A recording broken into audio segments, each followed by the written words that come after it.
And so that book, you talked about the writing process. It started during the pandemic. It was my wife said, "Hey, you said you want to write a book.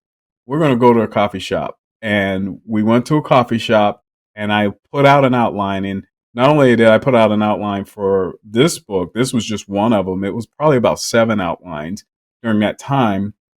And I started writing, and I wrote the book. And within a year, I thought I was done. But I read the book, and when I read through it, it just did not flow like I would. I read other books, and I said it doesn't flow. And so after editing and editing, it took me 3 years to write, and but it needed to be right. And I changed throughout the process.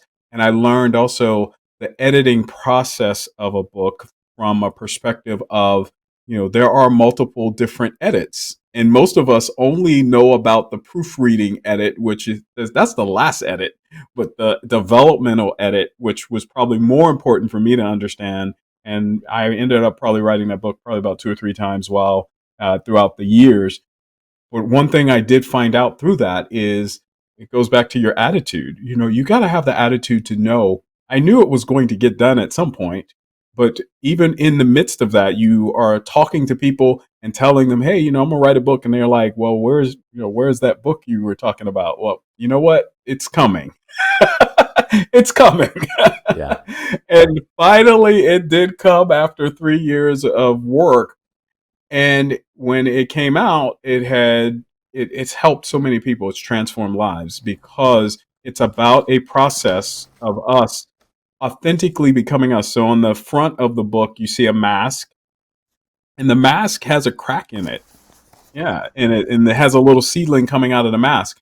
The mask is representing how sometimes we all end up wearing masks like actors and actresses in this world. We show up the way we think other people feel we should show up instead of showing up authentically as who we really are. And it's important for us to understand that most of the time we're doing this because we were taught that way. I remember when I was in kindergarten, the first time I was taught to conform was I came into kindergarten. I was excited. Yay. And they said, sit on a line and sit crisscross applesauce. And so you sit crisscross applesauce. And if you got up, then you would be punished and put in the corner. So you learn to conform instead of really being who you are.